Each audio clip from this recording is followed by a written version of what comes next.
जय माता दी मित्रों, नवरात्र में दूसरे दिवस माता ब्रह्मचारिणी जी की श्रद्धा पूर्वक पूजा अर्चना करने से और इनकी पावन व्रत कथा को श्रवण करने से अनंत गुना फलों की प्राप्ति होती है, सभी मनोकामनाएं पूर्ण होती है।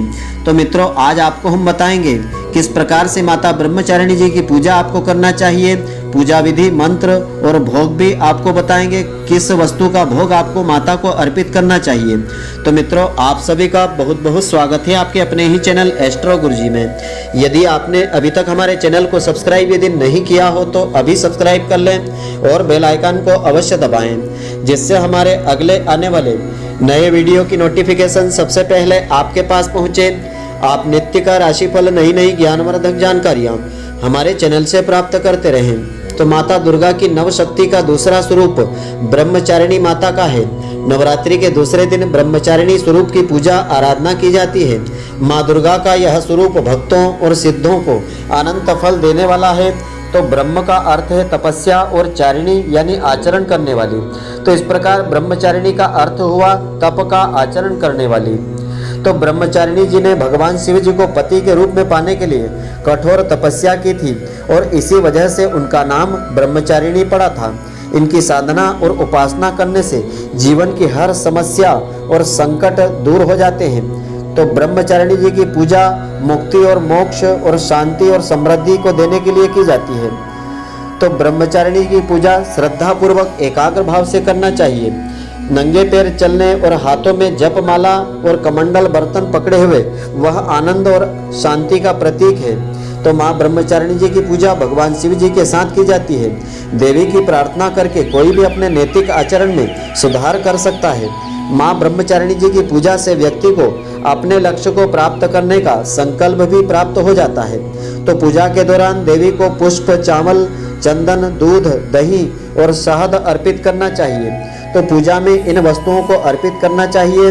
तो आज के दिन सूर्योदय से पहले उठ करके सभी कार्यों से निवृत्त होकर के स्नान करने के साथ साफ सुथरे वस्त्र धारण कर लेवें। इसके बाद कलश के साथ माता दुर्गा और उनके स्वरूप माँ ब्रह्मचारिणी जी की पूजा करें। पूजा में फूल माला, रोली, सिंदूर आदि अर्पित करें। इसके साथ ही एक पान में एक सुपारी रख करके लौंग, इलायची, बतासा और 1 रुपए का सिक्का रख करके अर्पित करें।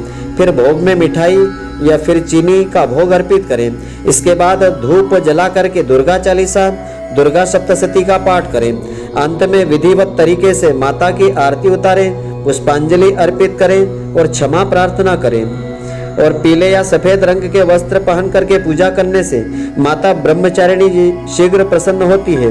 तो हमारे हिंदू धर्म में पीले रंग को शिक्षा और ज्ञान का रंग माना गया है।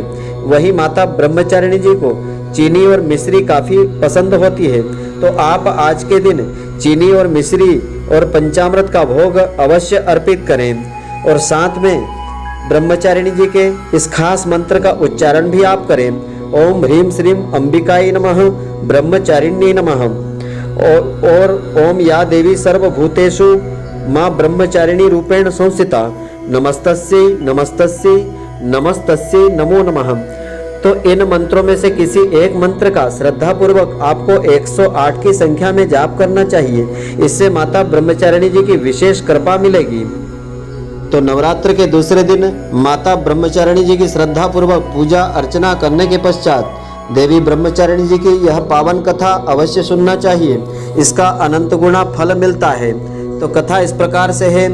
माता ब्रह्मचारिणी जी का जो स्वरूप है पूर्ण ज्योतिर्मय है, अत्यंत भव्य है। इस देवी के दाएं हाथ में जप की माला होती है, बाएं हाथ में यह कमंडल को धारण किए हुए होती है। तो पूर्व जन्म में इस देवी ने हिमालय के घर में पुत्री के रूप में जन्म लिया था और नारद जी के उपदेश से भगवान शंकर जी को पति के रूप में प्राप्त करने के लिए घोर तपस्या की थी। इस कठिन तपस्या के कारण इन्हें तपस्चारिणी अर्थात ब्रह्मचारिणी जी के नाम से अभिहित किया गया है। तो 1000 वर्ष तक इन्होंने केवल फल फूल खा करके समय बिताया था और 100 वर्षों तक केवल जमीन पर रह करके शाक पर निर्वाह किया था। तो कुछ दिनों तक कठिन उपवास रखे और खुले आकाश के नीचे वर्षा और धूप के घोर कष्ट सहे थे। 3000 वर्षों तक टूटे हुए बिल्व पत्र खाए और भगवान शंकर जी की आराधना करती रही थी। इसके बाद तो इन्होंने सूखे बिल्व पत्र खाना भी छोड़ दिए थे। तो कई हजार वर्षों तक निर्जल और निराहार रह करके तपस्या करती रही थी। पत्तों को खाना छोड़ देने के कारण ही इनका नाम अपर्णा पड़ गया था। तो कठिन तपस्या के कारण देवी का शरीर एकदम क्षीण सा हो गया था।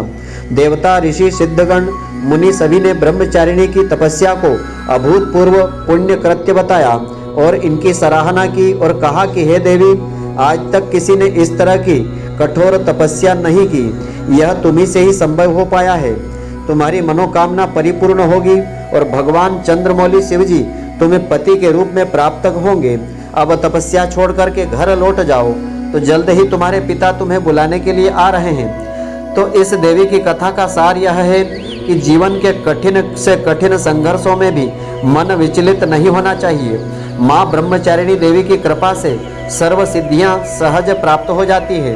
तो दुर्गा पूजा के दूसरे दिन यानी नवरात्र के दूसरे दिन देवी के इसी स्वरूप की पूजा, आराधना, उपासना श्रद्धा पूर्वक करना चाहिए, विधि पूर्वक करना चाहिए। तो देवी ब्रह्मचारिणी जी की कृपा से व्यक्ति की सभी मनोकामनाएं पूर्ण होती है। तो मित्रों, आशा करता हूँ कि आपको हमारी यह ज्ञानवर्धक जानकारी पसंद आई होगी। यदि आपको पसंद आई हो तो आप हमारे वीडियो को लाइक व शेयर अवश्य करें। धन्यवाद। जय श्री कृष्ण मित्रों, फिर मिलेंगे।